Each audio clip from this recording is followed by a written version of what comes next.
সুরক্ষিত কিছু করে যেতে পারি। ধন্যবাদ সবাইকে, নমস্কার। অনেক অনেক ধন্যবাদ।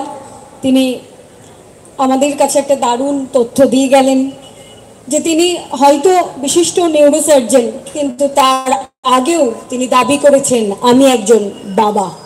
তার জন্য এই সময়কে, এই সমাজকে তার উপযোগী করে তোলার জন্য আমি পথে নেমেছি। অনেক অনেক ধন্যবাদ। আমরা ডেকে নেব আরও এক প্রতিবাদী কণ্ঠকে।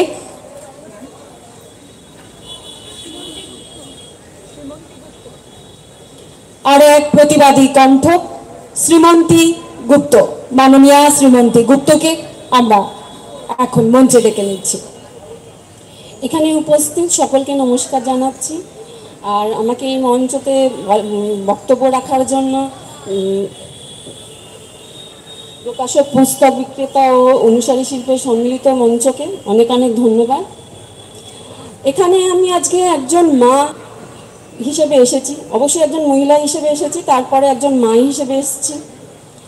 রোজই পথে নামছি একজন মা হিসেবে, কারণ আমার একটা 13 বছরের মেয়ে আছে। জাস্টিস কবে পাবো জানি না, তবে আগামী প্রজন্ম যেন এটা না বলতে পারে যে লড়াইটা আমরা করিনি। একটা জেনারেশন ছিল যারা ভুলকে ভুল বলতো। আচ্ছা বলুন তো, আমরা জাস্টিস ইকুয়ালিটির কথা বলি, আমরা মেয়েরা কোথায় শেষ? রাস্তাঘাটে, বাসে, ট্রামে, অটোতে, টোটোতে, স্কুল কলেজে এবং নিজের কর্মস্থলে কোথায় শেষ? মানে মেয়েরা রাস্তায় বেরোলে এমন একটা লোকেদের মনোভাব আমরা দেখেছি, এটা আমাদের সোসাইটির কিছু লোকেরা ভেবে নেয় যে তারা ভালনারেবল, সুতরাং একটা প্রিভিলেজ কার্ড পেয়ে তাদেরকে দিয়ে দেওয়া হয় যে যাতে করে তারা তাদেরকে টিজ করতে পারে, মোলেস্ট করতে পারে, রেপ করতে পারে। কোন জেনারেশন, কোন সোসাইটিতে আমরা বাস করছি ভাবতে অবাক লাগে। সব থেকে ভাবতে অবাক লাগে যে আমাদের এই পশ্চিমবঙ্গ, যেটা গোটা পশ্চিমবঙ্গ একটা মহিলা দখলে, সেই পশ্চিমবঙ্গতে আমাদের মহিলাদের নিজেদের সম্মান রক্ষা করতে, সম্মান বাঁচাতে, আত্মরক্ষা করতে রাত দখলের লড়াইতে নামতে হয়। হাস্যকর বিষয়। তো এই লড়াই থামবে না, লড়াই চলছে, চলবে, থেমে গেলে চলবে না, কারণ এটা আমাদের সকলের, প্রত্যেকটা মহিলার আত্মসম্মানের লড়াই। আগামী প্রজন্মকে একটা সুস্থ সুন্দর সমাজ দেওয়ার লড়াই। আমি 2 লাইন একটু গান করতে চাই।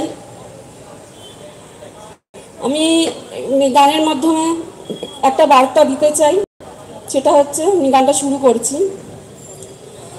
বাংলা তোমার বাবার নাকি করছো ছেলে খেলা, কিছু বললেই জনগণের ধরছো চেপে গলা।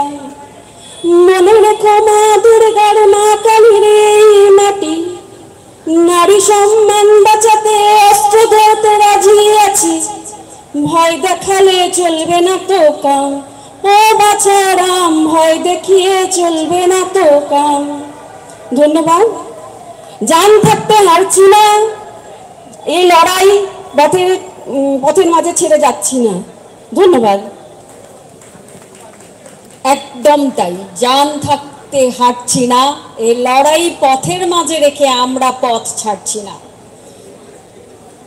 তো আবারও বলি, আজকের এই মঞ্চ কোথাও যেন সার্থকতা লাভ করেছে, কারণ এই মঞ্চে আমি প্রথমেই বলেছি সমস্ত মহিলাদের জন্য, তাদের বুকের আগুন নেভানোর জন্য, তাদের চেপে থাকা কথা বলার জন্য, যে আমি কিছু বলতে চাই, এই মঞ্চ তাদের জন্য। প্রথম আমরা সবাইকে সাদর সম্ভাষণ জানিয়েছি। আপনারা পথ চলতি মহিলারা, আপনারা যারা দূর দূরান্ত থেকে এসেছেন, তারা যাদের মনে হবে, সমস্ত মহিলাদের আপনারা যদি কিছু বলতে চান অনায়াসে আসতে পারেন। এই মুহূর্তে আমাদের মঞ্চে আমরা পেয়েছি বাগমারি থেকে বিশিষ্ট সমাজসেবা সংঘের পক্ষ থেকে মাননীয় অশোক রায় মহাশয়, তিনি কিছু বলবেন। বন্ধুগণ, আপনারা নিশ্চয়ই জানেন গত 14ই আগস্ট যখন স্বাধীনতা দিবস চলছিল, যখন সারা বিশ্বের মানুষ স্বাধীনতা দিবস পালন করছিল, দিল্লি নয়